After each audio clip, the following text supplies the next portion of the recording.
Hi there and welcome to I'll Knit If I Want To. I'm Andrea Maury of DRK Everyday Knits, and this is a little weekly podcast where I answer some of your questions.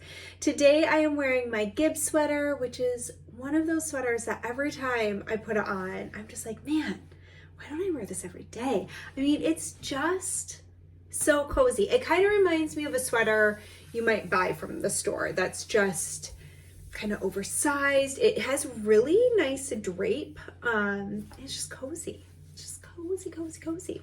So I, of course, will link both versions of this pattern below for you. And hope you've got your tea, something warm. Let's jump into some questions.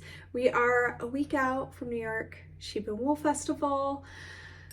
I began panic sewing, deciding I need more outfit options. I don't know if I'm alone in that boat.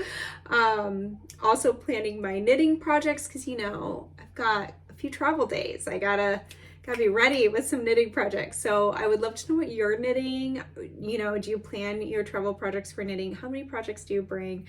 I am a horrendous overpacker. I'll just admit it.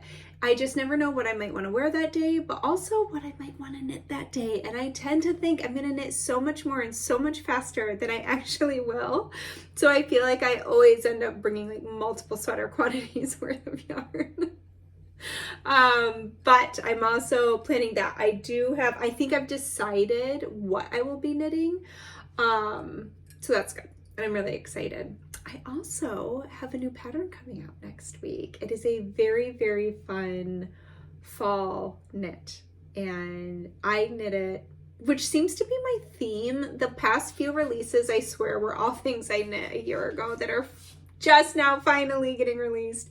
With scheduling, sometimes things are tricky. So knitting is a slow craft. Designing knitting patterns can be even slower. But I was actually looking, my testers finished theirs back in April. This has been hanging out for a while. So it is very exciting to finally get it out into the world. So that is coming on Tuesday. So make sure you sign up for the newsletter so you can get a little discount, and I can't wait to show you more. Let's actually jump into questions now. So question number 1, I am really enjoying knitting my first Jaunty shawl. I thought I hated half fisherman's rib, but watched your tutorial and have really found the pleasurable rhythm of it. I'm so happy. Thank you. My question, with so many options for the shawl, I'm curious why you didn't name it the DRK Everyday Shawl. What makes something a DRK staple? So, well, firstly, I actually already have an everyday shawl. It's actually an older pattern, like from 2018 or something like that. But yes, this would definitely fall into that category of my everyday patterns. I'm knitting all the time. Obviously, I already have 4 of those. But it was named Jaunty because as I was coming up with the idea, I literally was thinking about, I want just a jaunty, like a little jaunty shawl. I want a shawl that I can do anything with, and maybe it'll be kind of jaunty. So it was just Jaunty was on my brain. And so it was named before it was ever made, which doesn't always happen, but I love it when it does, because I'll tell you what, there's nothing worse than when I am 2 weeks out from a pattern release and still don't have a name. I always put a placeholder in there, and oh man, sometimes it's just really, really hard to do. I think sometimes that's the hardest part, is choosing a name for a pattern. So when one comes like right at the beginning, you just stick with it. So, but I would absolutely put it in with all my other, like kind of like Harlow. I mean, Harlow's definitely a DRK everyday pattern for me. So they just don't all fall under the moniker, I suppose. All right, question number 2. I bought the Jaunty shawl pattern when it came out because I love the squishy-ness of half fisherman's rib. I have Aran weight leftovers from a sweater project in 2 colors, and wondering if there are any special considerations to knit the Jaunty in chunky stripes. I've carried the non-working color inside the I-cord edge on another project, and assuming that will work here too. Absolutely. I also want to make sure half fisherman's rib doesn't have a weird effect when changing to a no color, like in 1x1 ribbing. No, I really don't think it does. I mean, I also don't mind changing colors in 1x1 ribbing though, because those pearls sink to the back. So I feel like when you're looking at it, it's quite cohesive. That's going to be personal preference, but one of the reasons that the Jaunty shawls got designed is because I actually, years ago, like 2020 maybe, I designed the inclination shawl and then the inclinations cowl, and those are both striped half fisherman's rib. There's also the Stria cardigan and the Stria hat, also striped half fisherman's rib. So I would absolutely do stripes in it, and I absolutely would carry the yarn up the edge. The more wide you make your stripes, the more rows there are, the funkier it may be carrying that yarn up the edge. So if you don't love how that's looking, the nice thing is if you have to weave in ends because you're cutting your yarn, they're really easy to hide in the I-cord after the fact too. But if you're only doing stripes that are like 2 to 4 rows, you can totally carry it up the edge, and I think it would look great. So go for it. Can't wait to see how it turns out. Question number 3, do you have any suggestions on how to adapt one of your hat patterns to accommodate a ponytail? I have very thick hair that I usually wear in a long braid or ponytail, and most hats without a hole just pop up onto the top of my head. I am knitting the Harlow for my husband, and I'm so jealous that it won't work for me. I've made other patterns with a button band or a slit, and I'm trying to figure out the best way to adapt one of your patterns without ruining the look or intent. Or maybe you have a hat pattern with a hole that I don't know about. So I don't have any ponytail hats, and I've never made one. So I do have to say that this is me guessing. This is me going, this is how I would do it. But I would think, so I think all of my hat patterns are brim up. So once you get to the point where the circumference at the crown is the right size for you to slip your ponytail through, I would just bind off there and leave the hole instead of continuing the decreases until you can cinch it closed. So, you know, for something like the Harlow hat, maybe only, I want to say that there's 3 rounds of decreasing. I don't remember off the top of my head, but let's pretend. Maybe do the first 2 rounds of decreases and then skip the final round and just leave a hole in the top that you can pull your hair through. And the only thing that came into mind for me is if you might want to reinforce, even like with a decorative blanket stitch or something around, just to make sure that that hole doesn't stretch over time. But I think it would be fine. And you've made them before, so you probably know if that has a tendency to stretch out on you at all. But I feel like with the bound off edge,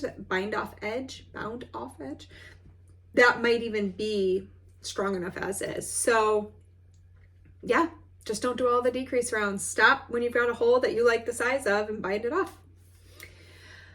Okay, this is another Jaunty shawl. Oh, well, it only starts with it. The question isn't actually about that. I am knitting the Jaunty shawl in Wandering Fox Prism Pink. Oh my goodness gracious, it is so beautiful and soft. Isn't that yarn just...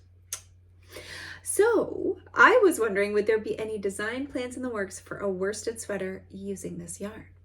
Or could you recommend one of your patterns that you feel would work? I've knit many of your patterns and love each one.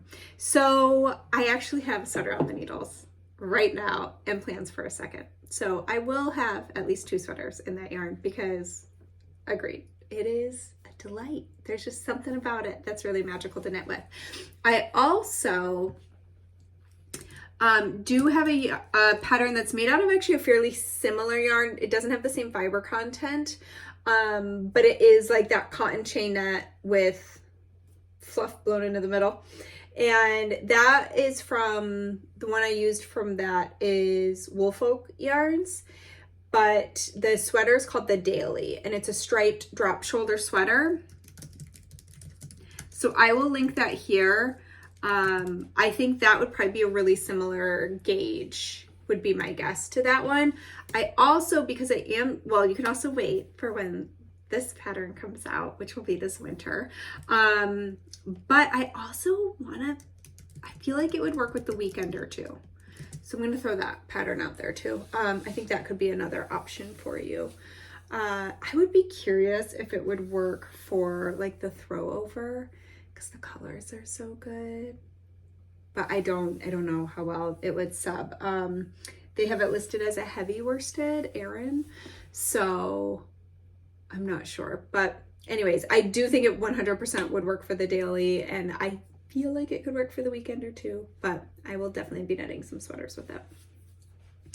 All right, I'm knitting a superwash and Surrey alpaca sweater, and I don't want the sleeves to be too long. I want to block the sleeves before I knit the sleeve ribbing to see how long they will grow. Should I wet block or steam block them? What blocking technique would you recommend? When do you steam block versus wet block? So my rule of thumb is, I think for the truth behind your knits, block in the way that you will block the finished sweater for the rest of its life. So if you're only ever going to steam block that sweater, you can steam block it, but I doubt many of us only ever steam block a sweater because at some point it's going to get funky and you got to wash it. So personally, I do think that for the most accurate reading of how much those leaves are going to grow, I would wet block. That being said, I do feel like sometimes when I'm checking a yoke depth and I just want to see about how much growth I'm going to have, a steam block will often give me a close enough idea that I feel comfortable with what it's telling me. So it kind of depends on your personality and how you feel about there might still be a little more growth than what I'm seeing after steam blocking, but there's a good chance it's going to be pretty close. So I wouldn't hesitate to just do a steam block. The reason I would like to do a steam block instead of a wet block when I'm checking for something like that is just because it's a little faster and easier. I have a handheld steamer, so I could just steam the area I'm checking on. It's going to dry quicker and I can keep going with the project. If I have to do a wet block, I've got to put it onto some waste yarn, wet block it, wait for it to dry, and then continue on. So if I can get away with steam blocking and I feel comfortable knowing that there might be a little bit of inaccuracy there, that's what I'm going to choose for ease. But if I'm really want to be particular about how accurate it is, that's when I'm going to go for the wet block. Using your superwash and Surrey alpaca, I'm curious if you're holding those yarns together or if you're striping them. I don't necessarily, well, yeah. Sleeves also like to grow extra, but here's something I like to remind people too.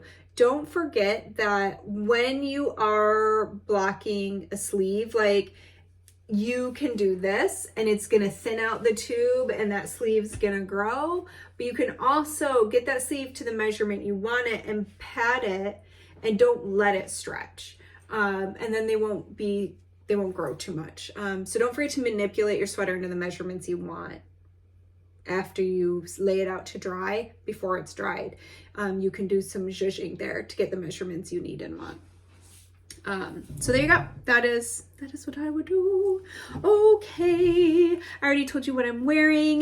This is like the final week of the Rhinebeck Ooey Gooey knit along. The Ooey Gooey cowl knit along is still going strong, and we have at least 2 more knit alongs kicking off this year. So that's exciting. But the one that's going to be continuing on right now is our final week of the sweater Ooey Gooey, and then going on for the next couple months the Ooey Gooey cowl. So there we go. I think that's everything for today. I am so excited for New York Sheep and Wool next week. I can't wait to see you. If you're going to be there, I will be at the Hill at Rhinebeck. We are going to post on Instagram, and I'll throw it into the Ravelry group too. We have a little map to show where the Hill is, but I always just say like, follow the sweater. So this year, just follow the Ooey Gooeys. And you'll find us there. We're going to take a group photo right at 2 p.m. So if you are going, we would love to have you be part of that big group photo. If you knit yourself an Ooey Gooey, whips are always welcome. Even if you're not finished with your sweater, every year we always have a few people just kind of putting it around their neck, whatever they've done, or holding it up, and that is totally fine. But can't wait to see you and meet you and say hi and see your sweater. And for everyone else, I will see you back here next Friday. Have a great weekend. Bye.